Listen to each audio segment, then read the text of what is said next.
IMPD has two new assistant chiefs of police, Michael Woolley and Catherine Cummings. For tonight's UnPHILtered, we want to highlight their goals and what the public can expect from them going forward. Some of my new responsibilities are going to be making sure that we're focusing on recruiting and retention of our existing officers and upping our recruiting efforts so that we can get all the best and the brightest to stay here locally and serve with the IMPD.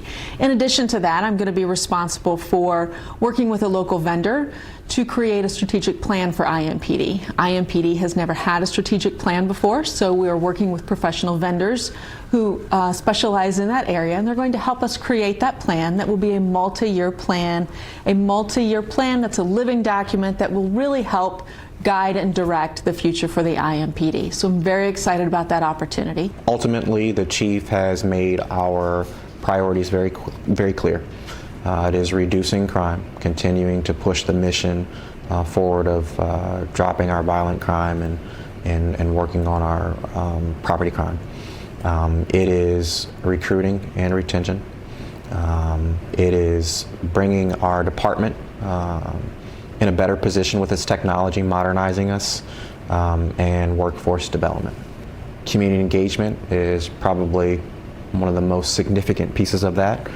Making sure that we're developing relationships. And so I think here in Indianapolis, we're very fortunate in Indianapolis that our city has really invested in looking at how we can benefit people who are struggling with mental health and how we can ensure that our neighbors and our officers can easily identify when someone is struggling with mental health or finds himself or herself in a crisis situation.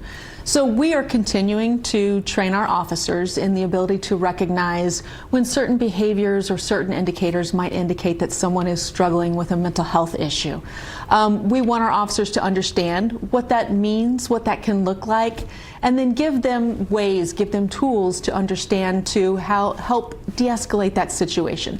Help with communicating with people. The number of juveniles impacted by violence is starting to rise. We will continue identifying, tracking, arresting, and/or providing social services with the help of OPHS, individuals who perpetrate violence within our community. We also need to identify community stakeholders and community entities that will specifically deal with some of the challenges that our juveniles face. The trauma.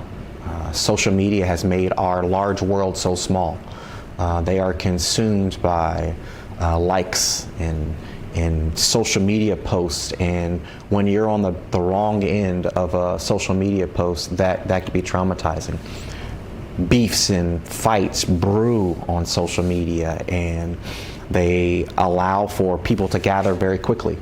And so we have to do a better job of tapping in and understanding when those things are occurring when we can, and identifying those groups and trying to get in between them and stop retaliation and violence amongst our youth. That is not an easy solution, and it's not one that's just going to be solved by the police department solely. That is a tragic situation that we're going to have to work together with many stakeholders across the city to get that done.